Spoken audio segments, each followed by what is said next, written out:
All right, so we're diving into a pretty fascinating book today, 100 Great Business Ideas by Jeremy Cordy. It's like a cheat sheet of impactful concepts. You know, get to the good stuff without getting bogged down. Yeah, absolutely. We've got the 2009 edition right here.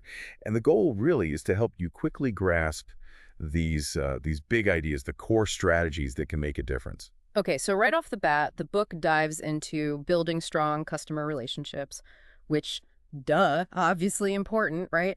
But they use Harley Davidson as a case study. I mean, these guys faced some serious competition back in the 80s, and yet they managed to hit a 90% customer loyalty rate. How'd they pull that off? Well, one thing that stands out is how they focused on more than just, improving the bikes themselves, which they did. They brought in Deming's quality principles, that whole continuous improvement thing. Yeah, right. But they went a step further, creating this real emotional connection. They had these customer rallies, advertising that, played up the whole Harley image. Yeah, that rebel image, that whole thing. Exactly. And then the Harley Owners Group, the HOG, I mean, Yeah. that created this sense of community belonging. Like a tribe, almost. Yeah, you said it. Yeah. And the result, super loyal customers, sticking with the brand through thick and thin. Huh. So I think a big takeaway for anyone listening is that it's about more than just the product.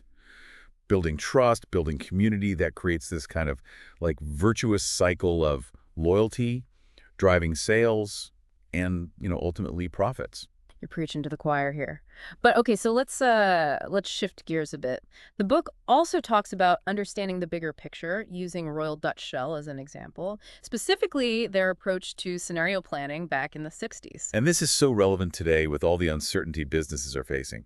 So Shell, right, they weren't just forecasting oil supply based on like how much they could drill. Right. This guy, Pierre Wack, he pushed them to imagine like wildly different futures. Wild. Yeah, especially taking into account political changes in the oil-producing countries. So not just about the technology, but the whole geopolitical landscape. Precisely. It was about, rehearsing the future.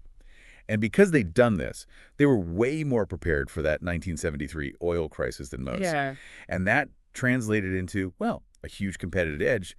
Financially, they came out ahead. So the lesson there is don't be afraid to challenge those assumptions. Think about all the what ifs, right? Absolutely. Exploring different possibilities is key to navigating uncertainty. Okay, I want to talk about the people side of things now. There's this really interesting example in the book about Taylor Nelson Sofres, TNS. Yeah, TNS. I think this really highlights the power of employee pride, something that can get overlooked. After the 2004 tsunami, TNS made a corporate donation. Okay. And the boost in employee morale, the sense of unity, it was really remarkable. It just shows that even simple actions, if they align with employee values, they can have a huge positive impact. So it's all connected, employee morale, customer experience, profitability, like it's all part of the same system, which I guess leads us to Sears. Ah, Sears, yeah. Back in the early 90s, they were really struggling. But they had this realization about the link between employee attitudes, customer experience, and of course the bottom line. Mm-hmm. So they came up with this thing called the ECPM model, Mm. Employee Customer Profit Chain. The idea was to make Sears a great place to work, a great place to shop, and a great place to invest. And they tied incentives to measures across all three. Pretty clever, actually. So they were actively managing those connections, making sure all those pieces were working together. Exactly. It's a great example of how if you value your employees, invest in them, it really does pay off. Yeah. Happier employees lead to happier customers, which leads to, well, Yeah, everyone wins. All right, let's move on. Let's talk about data. Information, I guess. The book uses Amazon, obviously, as an example of a company that totally changed the game using data. it's interesting, right? Because it wasn't just about having the data. It was about what they did with it. Right. Everyone has data. Exactly. Amazon used it to minimize risks, cut costs, and this is key, add value for customers. Think personalized recommendations, customer reviews, all that. And that's what gave them such a huge competitive advantage. They really were pioneers in that. But this isn't just about the technology. The book mentions Professor Donald Marchand and his work on information orientation.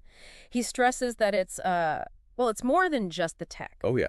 It's people, processes, and technology all working together. He points to BB Day, how they improved information flow within their branches, and Spandia Banken, which really nailed the whole online banking thing. So it's about creating a culture where people understand the value of information, having processes in place to manage it effectively, and then, yeah, the technology is there to enable it all. Exactly. And when all those pieces are aligned, that's when you get the real innovation, the real value creation. So wrapping up our deep dive into Cordy's 100 great business ideas, we've touched on some pretty fundamental stuff, right?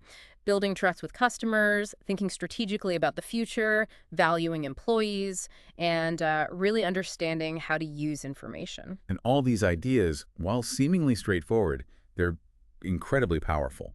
So I guess a final thought for all our listeners out there: which of these ideas has the most untapped potential? Maybe in your own work or in your own area of interest, something to think about.